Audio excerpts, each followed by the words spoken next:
Hey guys, my name is Omega Luke. This is the Omega Luke Wrestling channel, and today I'm going to narrow down who I think currently, and I cannot stress that enough, currently is the greatest wrestler in the world. The best wrestler in the world.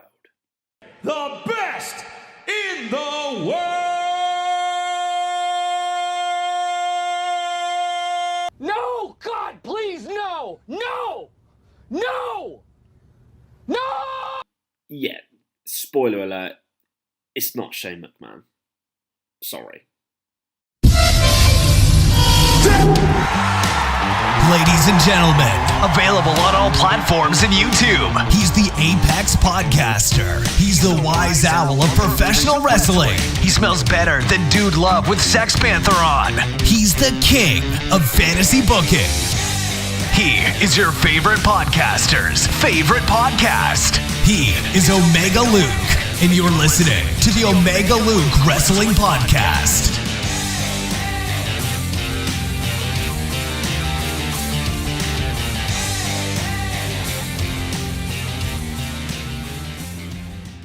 So what really defines being the best wrestler in the world? Well, for me, I have separated it into 5 different categories. 5 different attributes, if you will. Obviously, first and foremost, they have to be good in the ring, so match quality is an absolute must. But they also have to be good storytellers, and I think after all, 75% of the main reason why we watch wrestling is the stories. We know wrestling is scripted, so if there was no story, we just simply wouldn't watch. Next one is they have to be consistent. They can't just have one good match, 5 shitty matches, 2 average matches, and be considered a good wrestler. Consistency is the key after all.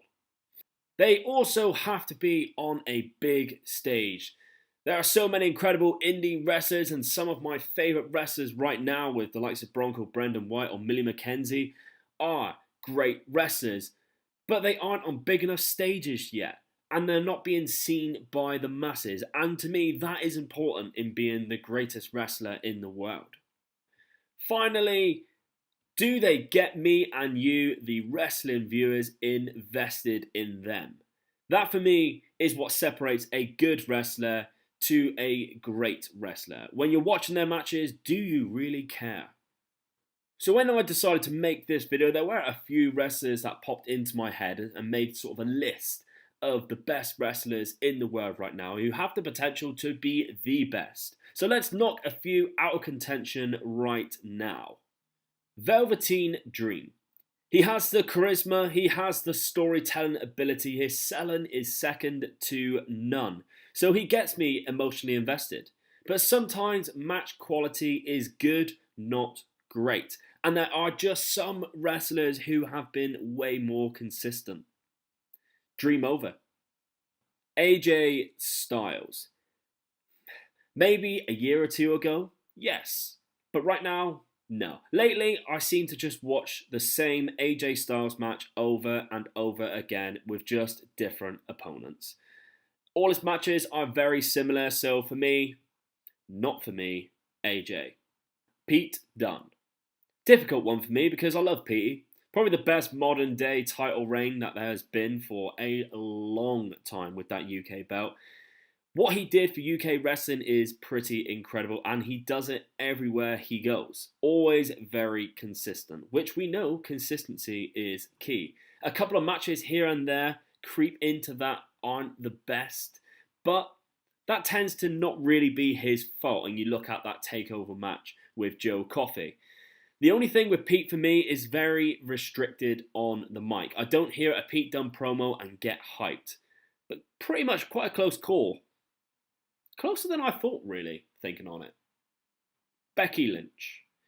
Yes, she's great, and yes, she is probably the most over wrestler in wrestling right now, and has been since Stone Cold. But I think we can all agree that sometimes match quality hasn't been there, and consistency may lack slightly. Sorry, Becky Two Belts. Seth Rollins. Big shout for the Beast Slayer, to be fair. Good storyteller. Always emotionally invested. Everyone always is emotionally invested in a Seth Rollins match, but I don't watch a Seth Rollins match right now and be blown away like I was last year. And that's recently. Like I said, cannot stress enough, this is recent times. That's not necessarily his fault either. His matches with Dolph were amazing last year, but you haven't really seen much of that since. Always good matches, not great. Jordan Devlin. See, this is my outsider for this. Devlin recently has been incredible. This is easy to say that. Match quality is through the roof. Incredible heel, amazing face if you watch Progress or OTT over the top rope in Ireland, and very, very consistent. Emotional investment could not be any higher than watching his match against Volta at OTT, both of his matches. But hardly anyone sees them. He hasn't quite done it on the big stage yet, but trust me, in a year or two, I'm calling it now, Jordan Devlin will be the best wrestler in the world. Kenny Omega. Okay, let's get this one out of the way nice and early, quickly, before all the haters start chasing me with pitchforks. He hasn't had a match in 4.5 months. Now, I've eliminated quite a few guys there, and there is 2 guys that, if you were to say that in your opinion were the best in the world, I could 100% see why. Because they are up there for me too. Kazuchika Okada. He is currently the IWGP Heavyweight Champ, and he is forever putting on incredible matches and is very consistent. He gets everyone emotionally invested, and the storytelling of him losing his mojo after Omega defeated him last year was a great storyline, and he played into it so well. Plus, he is cool as fuck. And he does all of that despite doing any of it directed at an English-speaking audience. And he's back wearing shorts again. So that's a big plus. William Ospreay. My love for Ospreay has grown so much in the last year. First, I thought he was just all flips and shit, but I've seen so much more to him recently. My friend and I went back and watched his rivalry with Jimmy Havoc and loved it. Loved every match. His recent transformation to heavyweight has been very interesting, and he's also an incredible storyline teller. And he can sell like no one's business. Every match, I think, he looks like he's broke his neck. That's just Will Ospreay. And it's hard for me to say that Ospreay and Okada shouldn't be the best in the world.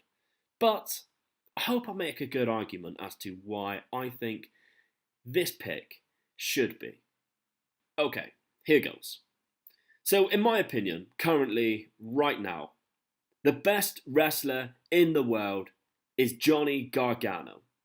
Hear me out, here's why.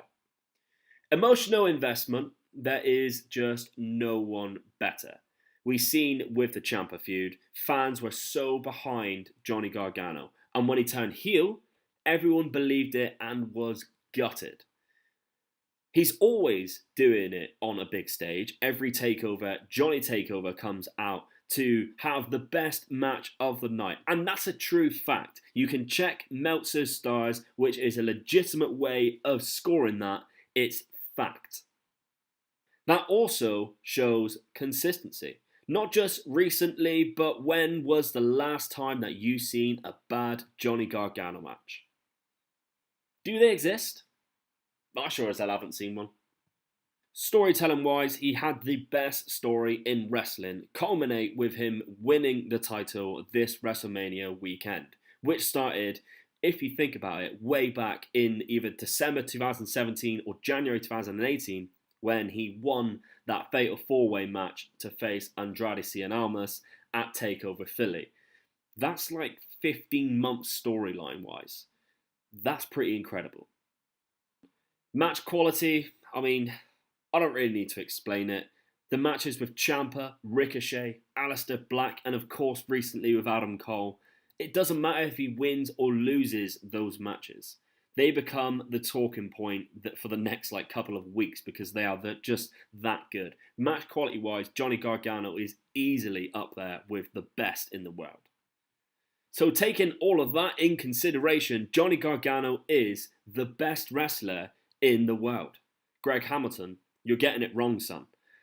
Case closed. My work here is done. You obviously have changed your mind. I can see it just in your eyes. I've talked you round to thinking the same as me. But guys, in all seriousness, this is just, like I said, my opinion. And I'd love to hear yours too. So why not drop a comment below on who you think is the best wrestler in the world right now and give me a good reason why I am wrong. Drop a like on the video while you're down there though, because it does actually massively help. And of course, if you haven't already, make sure you are subscribed for more wrestling videos like this. And of course, hashtag Fantasy Booking Faction, which if you're not getting involved in yet, why the fuck not? And remember guys, of course, as always, keep your friends close, but keep Omega Luke even closer.